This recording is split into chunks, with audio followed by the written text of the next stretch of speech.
All right. Hello, ladies and gentlemen, and welcome. Today, I want to talk about the current slate of candidates on the primary coming up in a very short amount of time, May 5th, I believe, 2026. We have an entire slate of candidates that I want to show you guys. Guys, there is a local candidate, which I don't care how you feel about it. Well,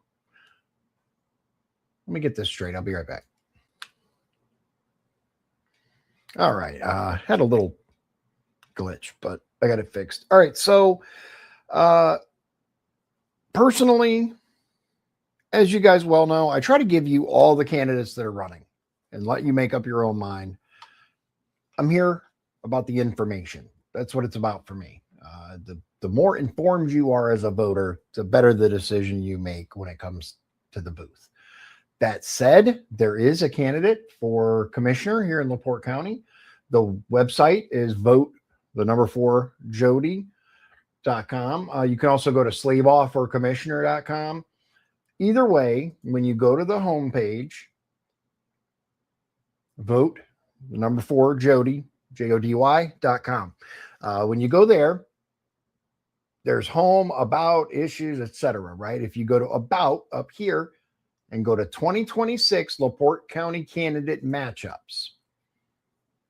It's a phenomenal tool, guys. Here's what it says. 2026 LaPorte County candidate matchups. This page provides a side-by-side look at every candidate running for office in LaPorte County in 2026, including county, township, precinct, and state delegate races. It exists so voters can clearly see who is running for what office and who their opponents are. This page will be updated as new filings are submitted or changes occur. I don't care how you feel about the candidate or other candidates. This tool is awesome. I like Jody. I've known him for many, many years in a business relationship. He used to own, you guys remember Marquette Mall? There was a little computer store in Marquette Mall down by back in the corner by the office building. And he and his wife, Eva, ran a little computer repair shop in there back in the days of the 286 and 386 computers. Anyway, I started buying from him then. And then they moved to Evergreen Plaza and then out to Highway 39 where they are now. But he actually lives in Michigan City now. So state level races. Judge of LaPorte Superior Court number 1. The primary is irrelevant in this race. It's uncontested. Jamie Oss versus Michael Bergerson. The people that thought I was him because he has an S in his name and I don't. I don't think I look anything like him, but that's just me.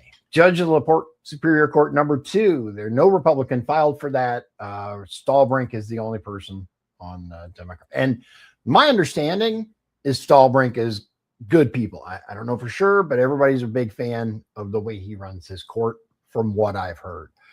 If you've heard differently, by all means, let me know in the comments. Okay, so here's where we get to contested races. We've got Guy S. DiMartino versus Kurt R. Ernst. Democrat is James McCulka. If you guys saw the League of Women Voters little candidate forum that they had for the judges, we got to hear from all 3 of them. Big news. Both Kurt and Guy are going to come on the show, and we're going to have an opportunity to sit down and ask them some questions. I got a couple of really good ones. In my opinion, really, really current events type stuff, because there are some wild stories right now about AI use in the court. And like people are pulling some crazy stuff. Let's see here. Okay, yeah. So Superior Court 4, John Link is the only one to file on the Republican side. No Democrat filed. Now remember, you may or may not know that if someone doesn't file for the primary, once the primary period has ended, before they go to the general, before the general election, either Republican or Democrat, if there's no one on the ballot, they can caucus someone in. So, LaPorte County prosecutor, Democrat side, John Lake, former prosecutor, Republican side, Sean Fagan and Chuck Watterson. Now, so far, we've heard from Chuck. Chuck's going to come on the show. We have reached out to Fagan to see if he will come on the show. We have yet to hear back.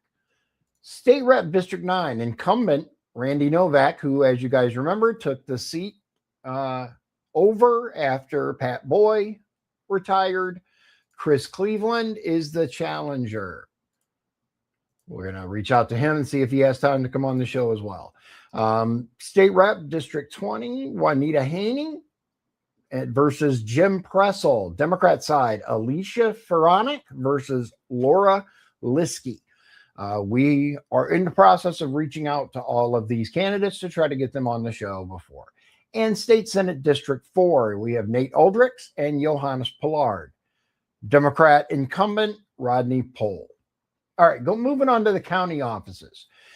Everybody can pretty much find out who's running for state rep judges, but when you get down to the county level, sometimes it's a little more difficult. So, assessor Barbara Huston versus incumbent Mike Schultz.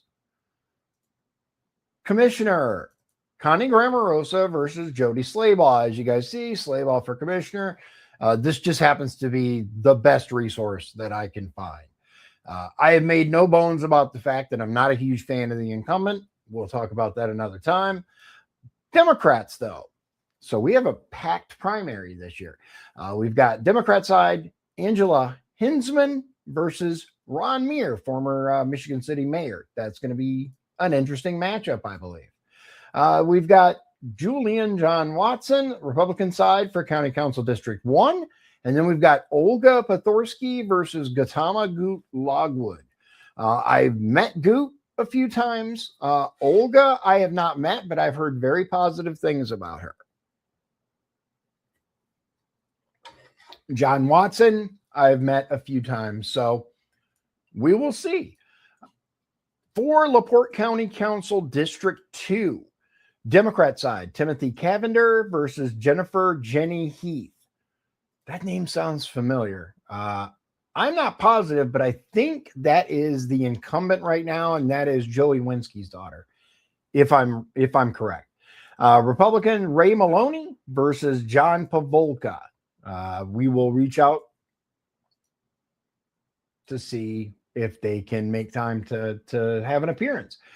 James Baker this is for County Council District 3. James Baker, Mark Yagelski, incumbent. For uncontested races, we're waiting until the primary is over to try to get people on here. LaPorte County Council District 4, Jimmy Pressel, which is State Rep Pressel's son, and versus Timothy Stabos, former LaPorte County Auditor. And then Democrat Tyler R. Brownlee. I have not met Tyler. I don't know him. LaPorte County Sheriff Ron Heeg. This will be his last term. He will be termed out. So it'll be interesting to see after this year what happens. And then we've got all the townships. I am not going to sit here and go down through all of those, but state convention delegate at large for LaPorte County. There's only one name you need to remember, and that's Elizabeth Liz Bergeron. She needs your vote. And then District 4, one more name, Dion Bergeron. I need your vote.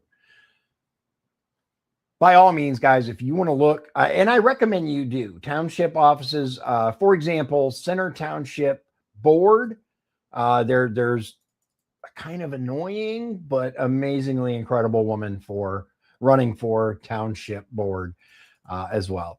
And a question was asked that actually was a good question once I understood kind of where it came from. I think it was Lauren Huffman that had asked, can you serve as multiple? And the answer is depends. In this particular circumstance, absolutely, because the Center Township Board is an actual elected position, whereas delegate is just a party position. Delegate, you go down, you vote, you come home, that's it. Whereas Township Board is a whole thing. So I think that it's going to be an interesting race. Why? Let me show you one of the things that I've noticed. So it doesn't have U.S. Congress on here, but one. So let's talk about the Republican primary for District 1. One of the individuals running is Ben Ruiz. And let me just take a minute. I'm going to bring you up to speed with Ben Ruiz and how I know him and how my opinion of him has changed and gotten better over time.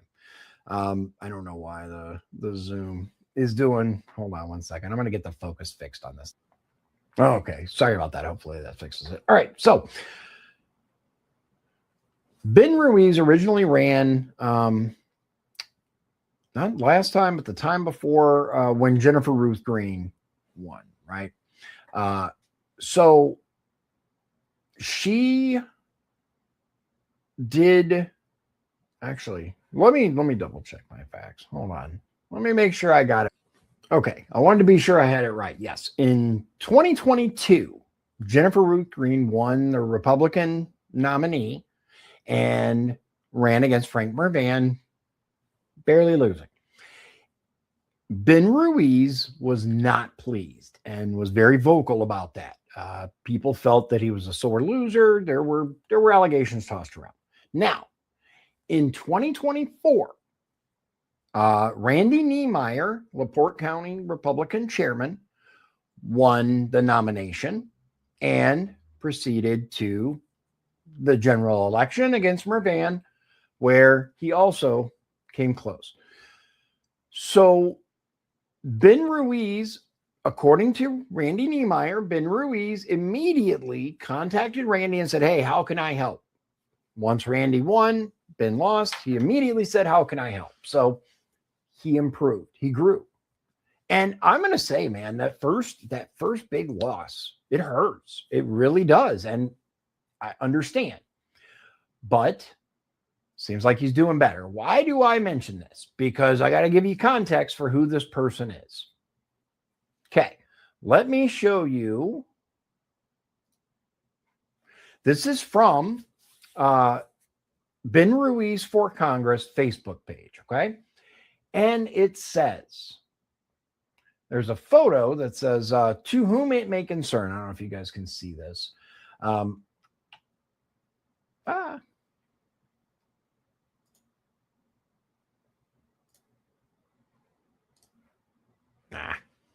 One second.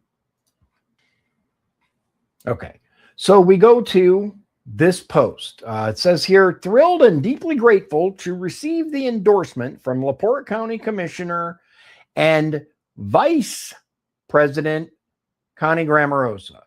Now that's interesting because it said president. I actually have a screenshot. Connie is a dedicated public servant with strong leadership and a proven commitment to our community. Her support means a great deal to me as we work together to deliver real results for the people of our district and beyond. Thank you, Connie, for your confidence and partnership. Let's keep fighting for a stronger Indiana. Now, in my opinion, you are often judged by the company you keep. But really important here, I want to draw your attention to something because I think it's really important. Why did I say, well, it said president? Because look down here at the bottom of this. First of all, this is on LaPorte County Commissioner letterhead, including the seal. That's a problem, and I'm going to tell you guys why in just a second. Blah, blah, blah, your standard. He's awesome. Okay. Down here, Connie Grammarosa, LaPorte County Commissioner, District 1, County Grammarosa, our president, LaPorte County Commissioner, District 1. Now, that's interesting because the last I checked, Steve Hollifield was the president of the LaPorte County Commissioners, and only vice president for reasons that are not important right now. That said, I believe that this is a very, very serious issue. You are not allowed to use governmental letterhead for endorsements at all. It's an ethics violation. Now, as we well know, how much is going to come from that? We don't know.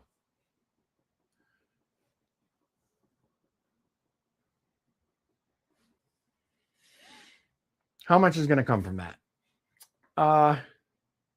Now I'm trying a little different format here. I'm trying to do recording instead of live stream because it's just easier. It's easier for me to record it and then ship it. But we're playing around with some changes.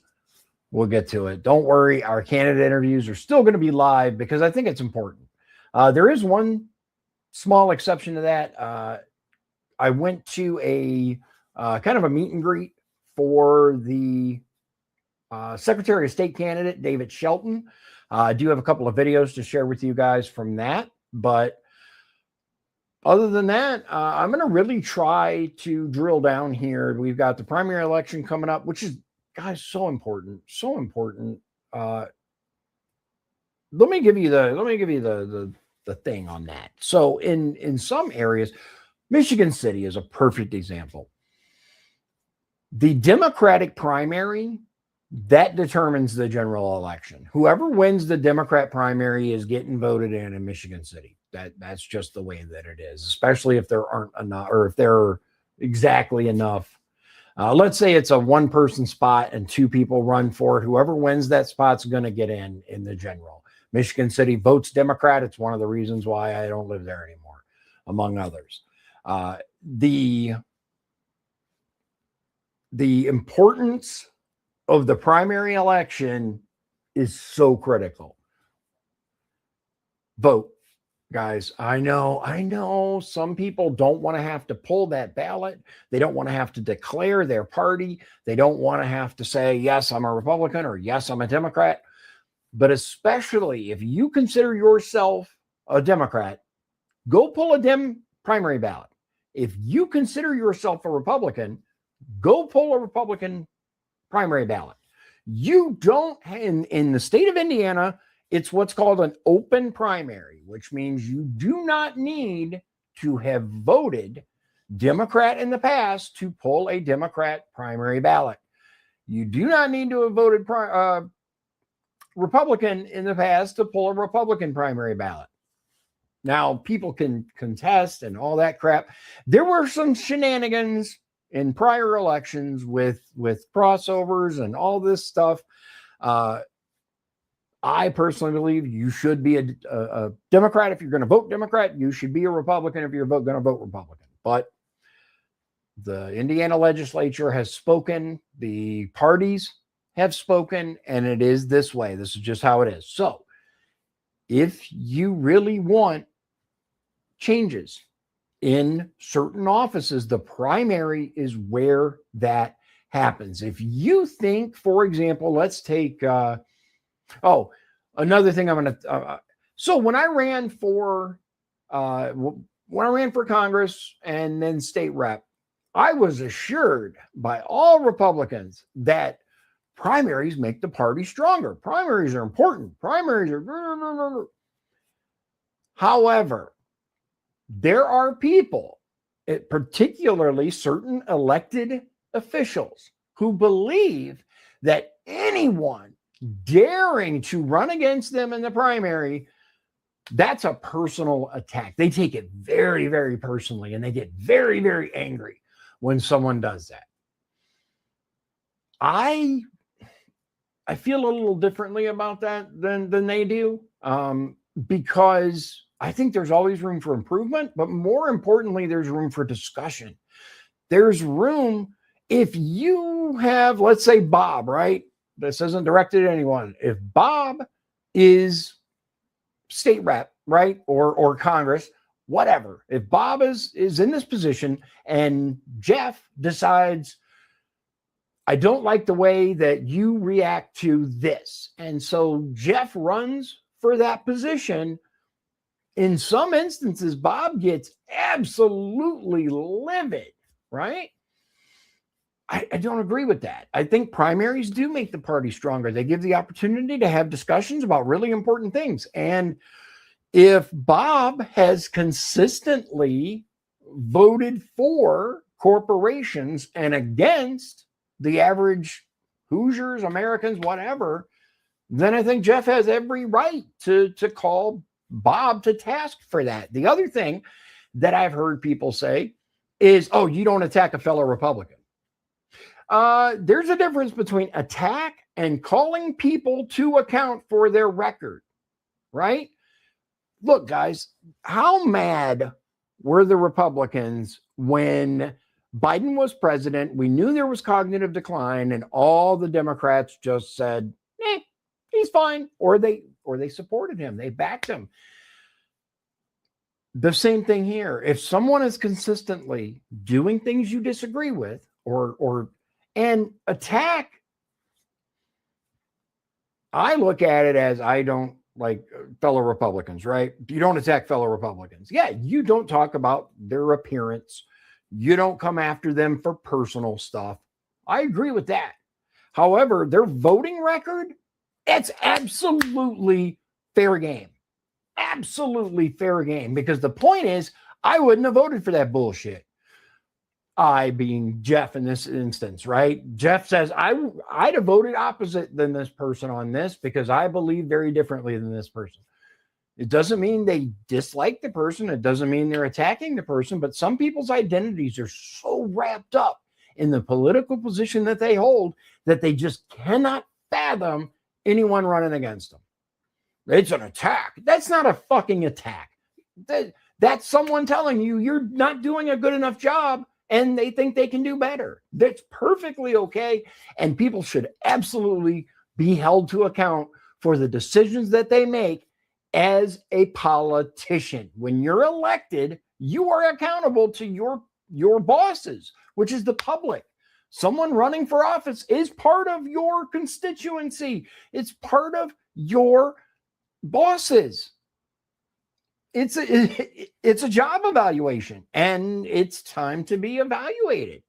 It's so infuriating. There's so much like infighting, right? I'm going to, and look, I'm not perfect. I make mistakes, but I'm going to call out what I perceive as abuse of power or ethics violations or issues that I see when someone is an elected official and is doing what I believe is different than the best thing for their bosses, you and me.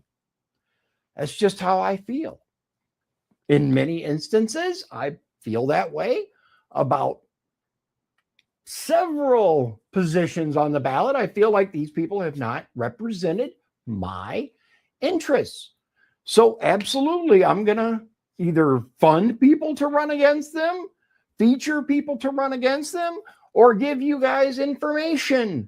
I try to provide as balanced as I can, but in certain instances, I think these people are terrible. I think they're absolutely terrible, and I'm going to call them out. It's my opinion. You're perfectly free to disagree. By all means, leave it in the comments. Oh no, such and such is a wonderful elected official, and they bend over backwards to help me. Okay, that's also anecdotal. But if you have that experience, by all means, tell me. Tell the people. I am all for presenting all sides of something. So that's it for today. I hope you guys learned some stuff. I recommend, again, like whatever you feel about the candidates for commissioner in particular. I think that if you go to voteforjody.com and you click the About drop-down menu right up there, you don't have to click it, just hover over it. You'll see it drop down, and it's About Jody, why I'm running, and then 2026 LaPorte County candidate matchups.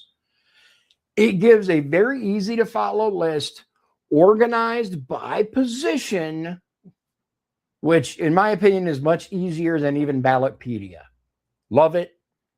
Big fan of that. And like I'm a fan of Jody, but that's separate in this instance. So check it out, learn who's on your ballot, and by all means, learn about that person. Learn everything you can about the person that's running for that office that's going to have a ridiculous amount of power in some circumstances. They just are. So without further ado, ladies and gentlemen, I appreciate your time. Thanks for listening. Thanks for watching, and we'll see you again soon. God bless you. God bless Indiana, and God bless the United States of America. I'll see you real soon. Good night.